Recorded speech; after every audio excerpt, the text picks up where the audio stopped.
I'm not going to lie to you, fans. Your pal Sully is having a little bit of an allergy attack, but that's not going to stop me from doing not just one, but two podcasts. Actually, it's a crossover. It's a Locked On A's, Locked On MLB crossover.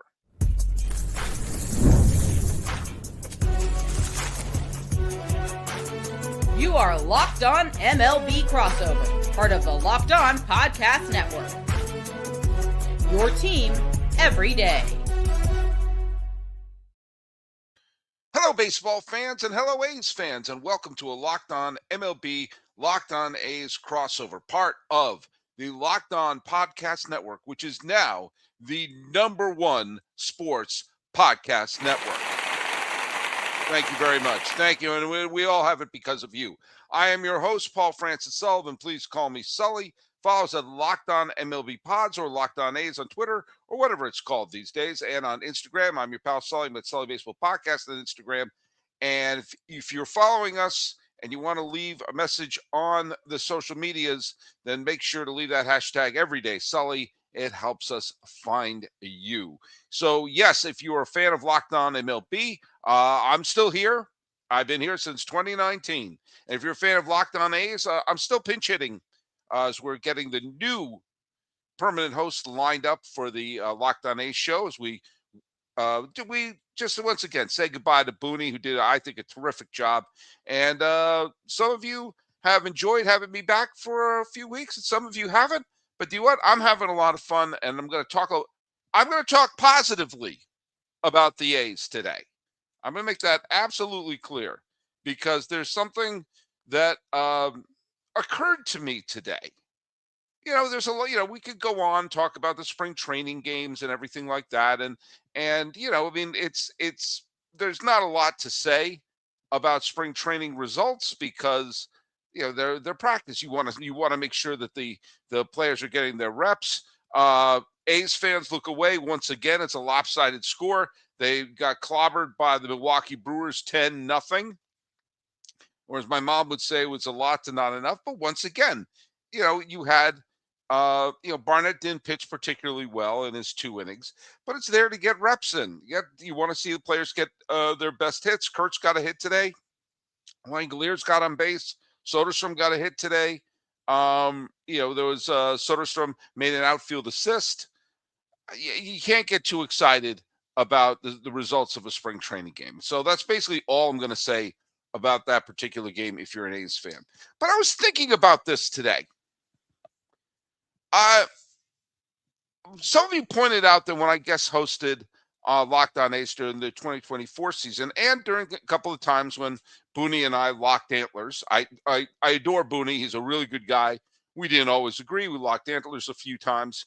And I was extraordinarily skeptical about the building of the stadium in Las Vegas. Well, they're building something there. Something's being built there. And I go to the ballpark cam all the time. And I posted this on my Instagram feed whenever it looks like there's a lot of progress being made there. And I went there just before recording this show. And it's at night, but they are building. You're starting to see, it's still a ways to go. It's still several years to go. But you're seeing a shape of a baseball stadium there, which is cool. And you're seeing it is indeed on the strip there, which is also cool. What else is going to be used in that land? I don't know, and neither do you. But at least the baseball stadium part of it is looking like it's happening.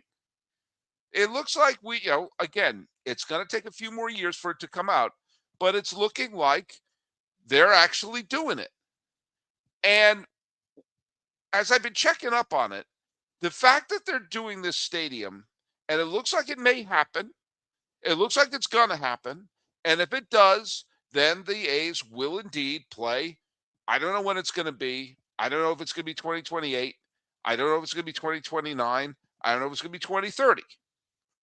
But if they're building that ballpark, and they're not going to abandon it like they abandoned the ballpark that they tried to build in Sacramento, and I'm going to be showing my episode about my quest to find the incomplete stadium in Sacramento, then we may see something really special. Because even when all the negativity and everything was going on, and I admit I was throwing as much negativity as you can.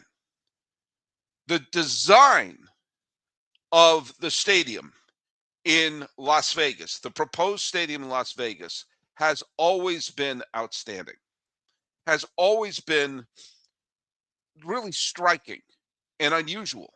I'm going to scratch my nose. You're going to have to deal with that. And it was always something that really stood out. It was not a lazy design. It was not a typical design. And it is not a design for a stadium that you would expect to see in this day and age based upon what stadium trends have been.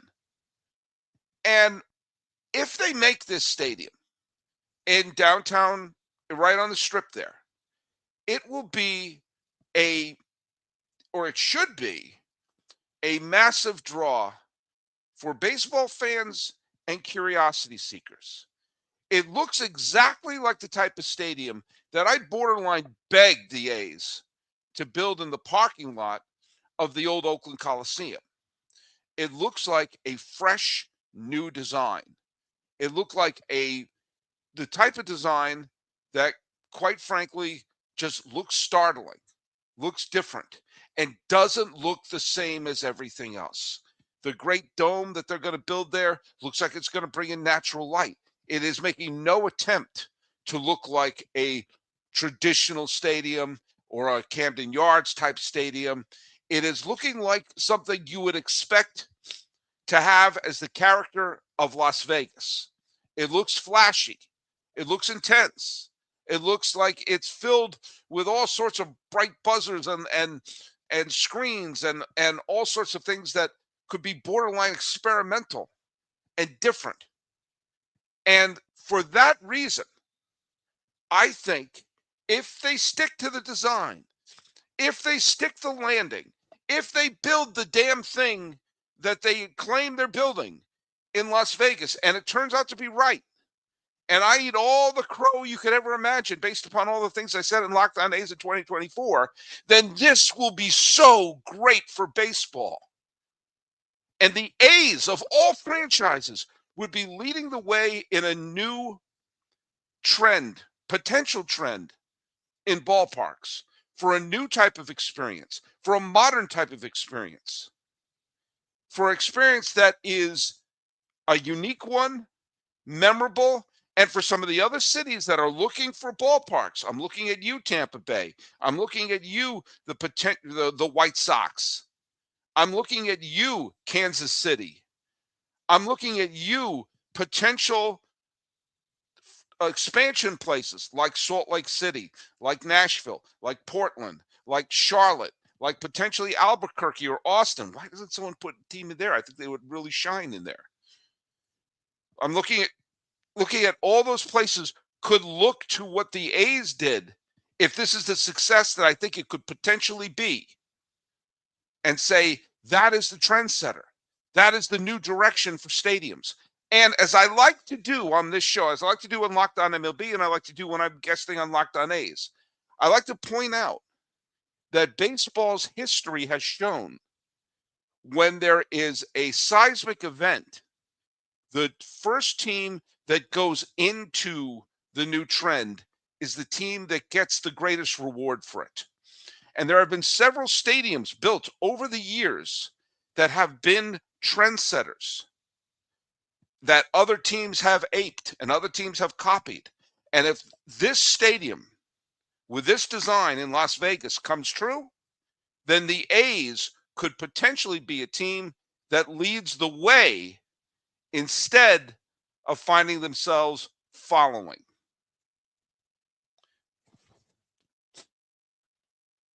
All right, let's hear from our good friends over at TurboTax. You know what? I'm getting my taxes together. You know, that April date is going to come a lot faster than you're expecting. But tax season doesn't have to take over your life. This year, TurboTax is making it easier than ever to just hand things off and move on with your day. With TurboTax full service, you can have your taxes done for you by a trusted local expert start to finish without the stress or guesswork. Instead of spending hours trying to figure out forms, you can meet with a local TurboTax expert in person or connect online, and they handle everything from W-2s to self-employed forms, and they work with to get you every single deduction. You upload your documents, go about your day, and get updates right on the TurboTax app. It's a huge time saver, and it gives real peace of mind knowing an expert is handling it. For a limited time, you can have your taxes done by a local TurboTax expert for just $150 all in. If a TurboTax expert didn't file for you last year, just file by February 28th, which is in 4 days. 3 by the time you're watching this. Take taxes off your plate and get back to your life. Visit turbotax.com/local and book your appointment. When should you book that appointment? I'll tell you when. Do it today. Hey, we've got some live. Let's get rid of the TurboTax banner there. We've got some live comments on here. And that's big of you to own up to your mistake. It's disappointing to hear you battle with Booney. Teenage Potters coverage, not the standard easy hater narrative. Well, I'm telling you what I felt and what I thought. And I'm not a fan of the Fishers. I didn't like how the things left with Oakland. And I still have tremendous reservations about Las Vegas as a baseball market. There's nothing against the people of Las Vegas. It's a city with a big transplanted population that requires tourism in the summer, which is a tough sell for a desert town. And it's a tougher sell when you consider not a lot of people are doing, there's not a lot of tourism these days, certainly not a lot of foreign tourism. Gee, I wonder why. I'm not getting into that right now. That's just a fact. And the appeal of going to Las Vegas as one of the few places in America that you could actually gamble, well, you could gamble on your phone.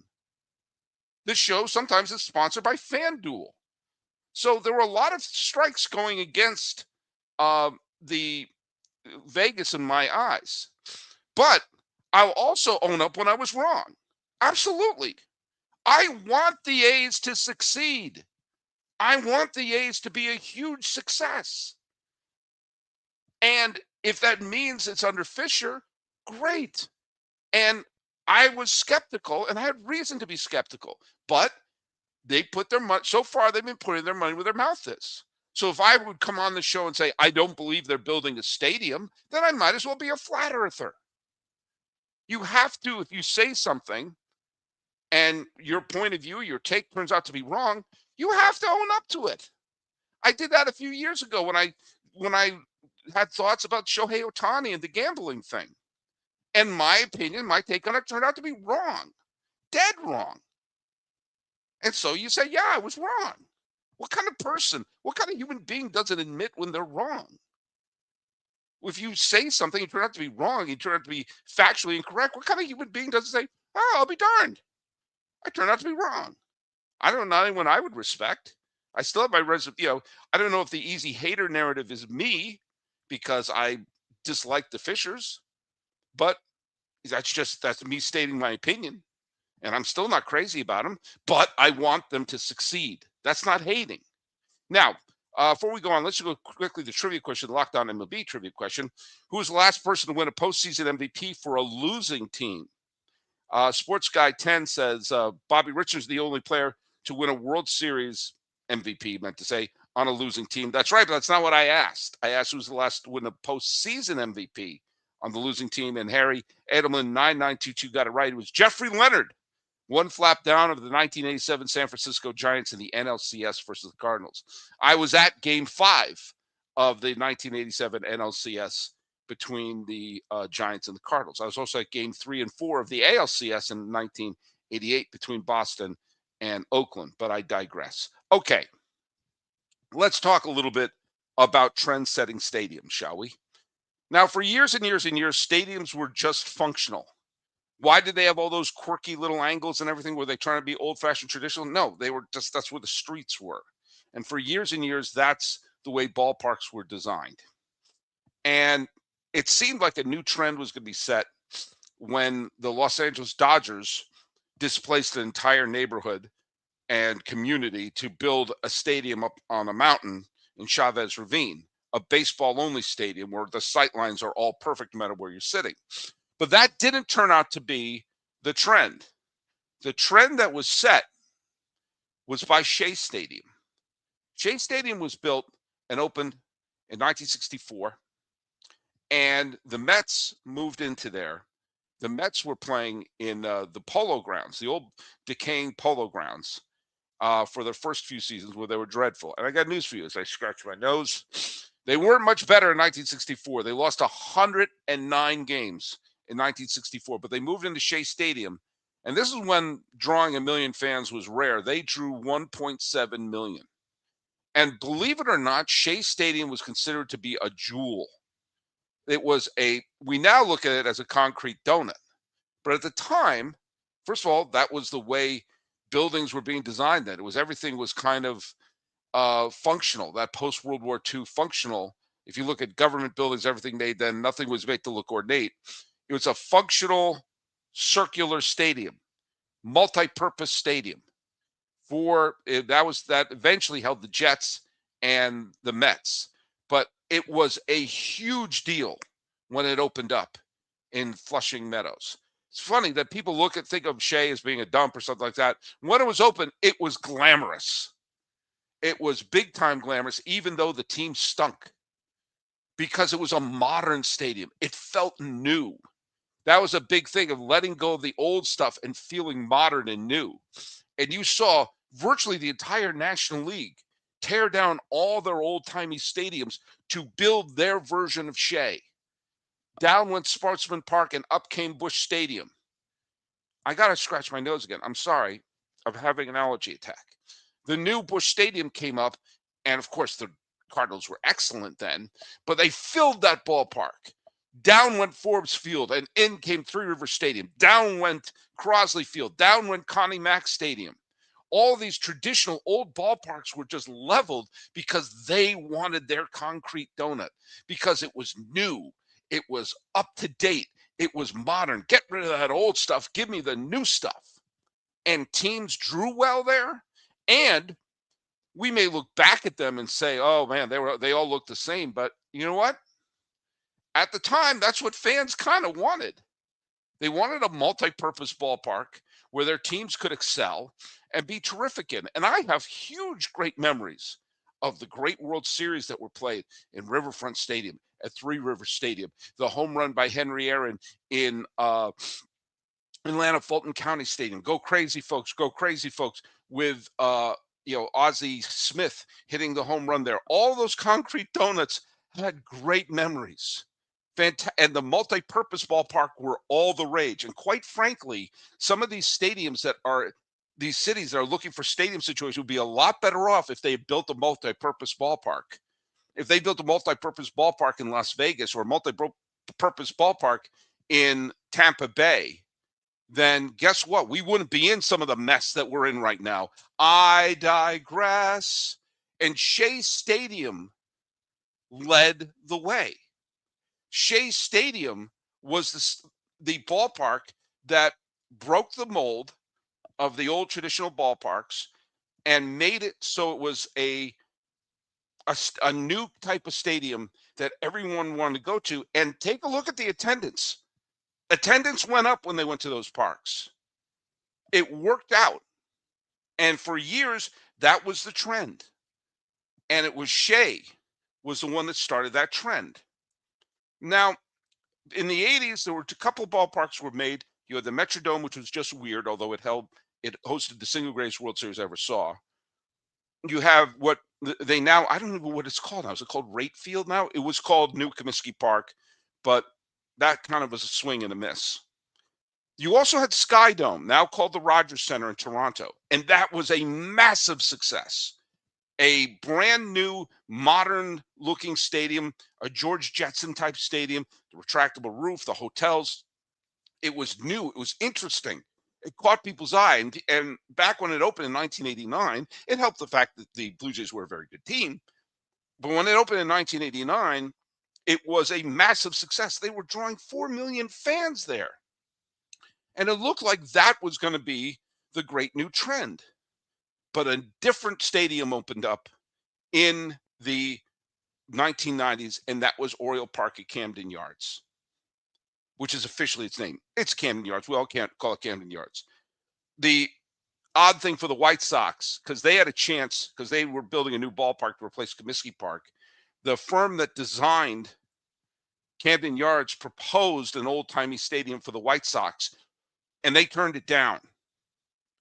And instead, they built the ballpark, which they built, which I've been to a game there. It's a bit of a dud. Now, they could have been the trend-setting stadium. Instead, Camden Yards was that. And what happened? It started a brand new sensation. And fans started, the turnstiles were going like crazy. Even the Orioles, when they weren't particularly very good right out of the gate, they had an okay team, but they weren't great. It wasn't like they were winning the World Series or anything like that. Granted, they also had the Cal Ripken streak. That helped their attendance a little bit too.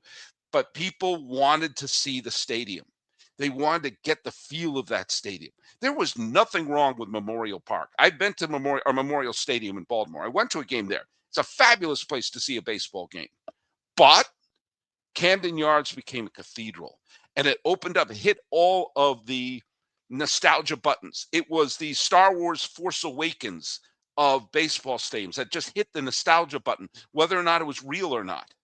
Because there's nothing real about the nostalgia. There was no baseball park in Baltimore that resembled that with a warehouse and everything like that. But they created this nostalgic look, and people just want to say, "Oh, this is an old-timey park with quirks and it was not symmetrical." And they had all these things bouncing in and out, and it felt like an old-timey park. And then everyone wanted an old-timey park. Cleveland, I went to the old Cleveland Stadium, the Mistake by the Lake. Even if 30,000 people were there, there would be 40,000 empty seats. And believe me, 30,000 people weren't going there. But they opened up what was initially Jacobs Field, and suddenly, it became the place to go see a game. Coors Field opened up, and that became a massive success. The Giants played in Candlestick Park, one of the worst ballparks you will ever go to, and that was replaced by what was Pac Bell Park, and now is, what the hell is it now? Is it Oracle Park? You know what? They've changed the name so many times, I just am tempted to call it Pac Bell. But that became arguably the best stadium in baseball. And if that's not the best stadium in baseball, then Petco is. And if Petco isn't, then it's Citizens Bank Ballpark, the new ballpark in Cincinnati, the new ballpark in Pittsburgh. They're all amazing. And they all have this old-timey feel to them. And that became the trend. But you know what? That trend is starting to get a little stale. The new ballpark in St. Louis, they should have kept one concrete donut. I think they should have kept St. Louis. The new ballpark in St. Louis, great games have been played there, but is there anything particularly memorable about that stadium? The new stadium in Washington? Okay. Is there anything particularly memorable about that? Or the new stadium in Texas? The stadium they built in Texas, the ballpark in Arlington, that was great. They just forgot to put a roof on it. Now the new one they put a roof on, they finally won a World Series, but that sort of the old-timey look is starting to get a little stale now. And now the A's have a chance to be the trailblazer. And with that, do you know what? That would be a welcome addition for the A's to not be, taking up the rear, but instead being a trailblazer and be that team that people want to see their park, which quite frankly, their entire journey to Las Vegas is based on that concept. All right. I had to scratch my nose again. Forgive me. I probably shouldn't have done a show live with an allergy attack. But do you know what? Workplace chaos, deadlines stacking up, inbox overflowing, and the one position you have to fill is still sitting open. When the pressure's on, you need the right hire, and this is a job for sponsored jobs. Indeed, sponsored jobs help you reach the people who actually fit what you're looking for, skills, experience, location, so you're not just hoping the right candidate stumbles across your post. And here's a stat that says it all. In the minute I've been talking to you, companies like yours have made 27 hires on Indeed, according to Indeed data worldwide. So if you're hiring, spend less time searching and more time interviewing candidates. You can check all your boxes with Indeed sponsored jobs. And that's less stress, less time, and more results. When you get the right person to cut through the chaos, then this is a job for Indeed sponsored job. Answer, you know what? Call to action. Listeners of this show will get a $75 sponsored job credit to help get your job the premium status it deserves at Indeed.com/podcast. Just go to Indeed.com/podcast right now and support our show by saying you heard about Indeed in this podcast. Indeed.com/podcast. Terms and conditions apply. Need to hire. This is a job for Indeed sponsored jobs. Hey, thanks so much for making Locked On MLB or Locked On A's, whichever one your first listen. Baseball is back, and you can get locked in by joining the Everydayer Club, which gets you ad-free episodes and access to our group chat on Discord for the next week or so. You can use the code SPRING for a free month. Go to lockedonmlb.supercast or lockedona's.supercast.com. Tap the link in the show notes and go check us out. But here's the deal. And by the way, Sershi 8731. I look forward to the Las Vegas A's new ballpark. Me too. Me too. And if it's what the designs look like, it's going to be amazing because, as I said, it looks different. It feels different. And if it's a massive success, then it will be a template for all these other cities who are looking to build a ballpark. That because it goes against the trend, that is the thing that gets people excited about going to a stadium, even if it's not your team. The look and feel of Shea Stadium, believe it or not, was exciting because part of what made the Dodgers and the Giants eventually move from Brooklyn and New York was the fact that their stadiums were crumbling and falling apart. And they wanted something brand spanking new. They wanted to build a dome in Brooklyn, believe it or not. And to finally have a big new modern stadium in New York was a revolutionary event and made people want to go see it. And they saw the success of it and everyone aped it. And it was different. Camden Yards was different. And when something is a success, people love to be the second or third or the fourth one to do the successful thing. And quite frankly, the A's have a chance to do that. If the A's can make this be a big tourist attraction, and again, I'm not going to get into political events and I'm not going to get into current events, but I will say that if let's just say the park opens in 2029, okay? We know it's not opening this year. We know it's not opening in 2027. There may not even be baseball in 2027. And chances are it won't be open in 2028, okay? So let's be kind and say it opens up in 2029. That the A's have, 4 full seasons, a full presidential term in Sacramento. And boy, oh boy, I hope they call themselves the Sacramento A's at one point. And I really hope they make the playoffs in Sacramento. I digress. If they get there by 2028, maybe by then, without getting into current events, the stigma of being a tourist in the United States will have simmered down a little bit. Tourism may be up. Maybe the economy will be in a different shape. Maybe there'll be other factors that give some people and younger people some more money in their pocket so they can do things like, I don't know, go on trips. And the destination of Las Vegas could be back. And one of the things that gives Vegas a little bump here and a little bump there is when there's a big new attraction. If there's a big new attraction from the ballpark, that could make it a big success. And other teams may look at that and say, hey, let's create a new, unique experience for our ballpark.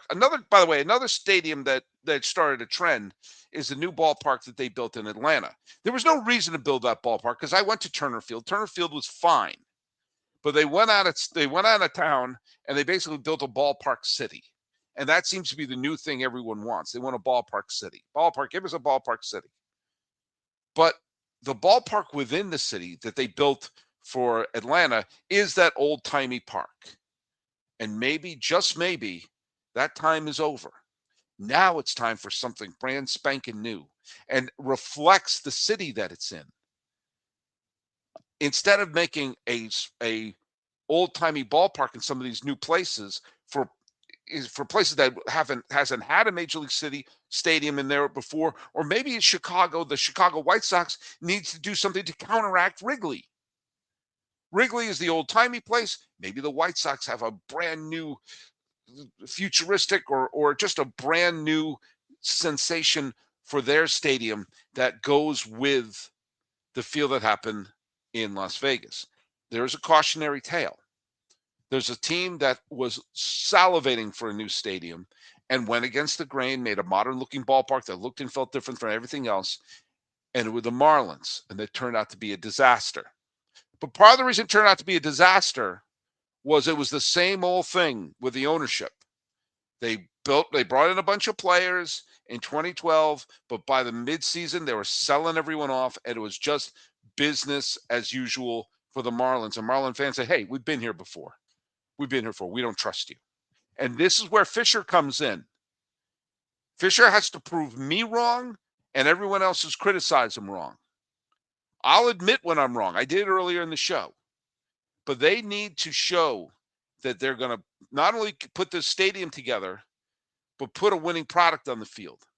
The stadium will bring people in initially, and it'll be a great, great bump and a great thrill to go to this new type of ballpark. But then you have to deliver on the field as well. The Dodger Stadium, when they built that on Chavez Ravine, was a great new ballpark, and they almost immediately had a World Series in there.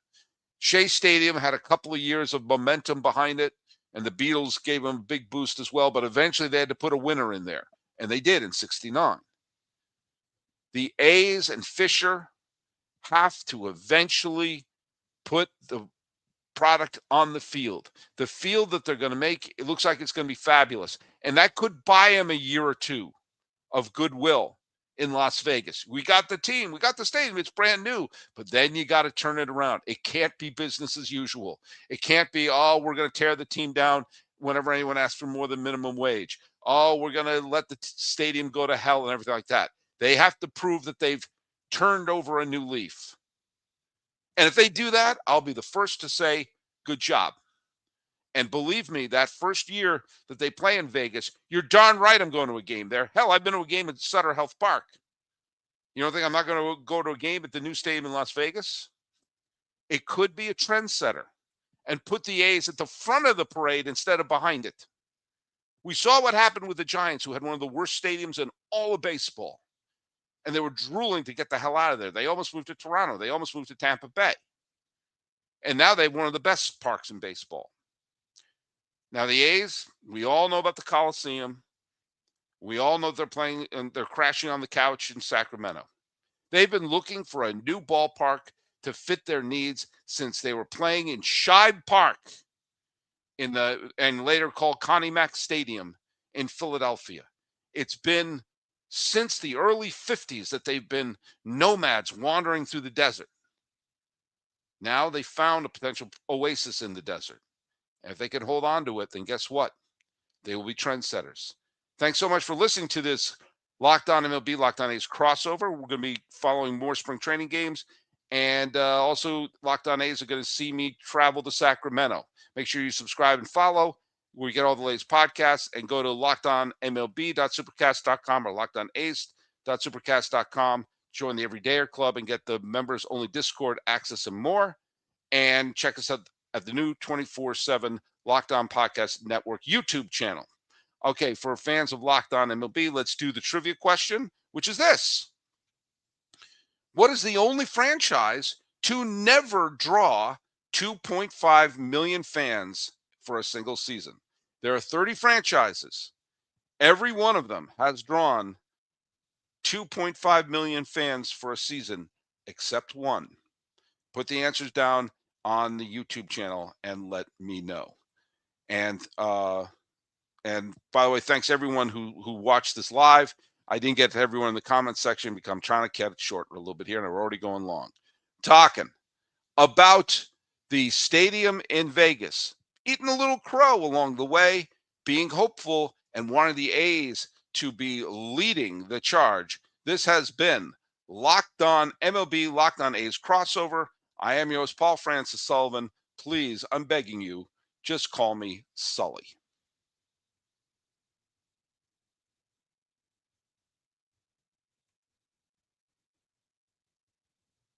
I didn't sneeze.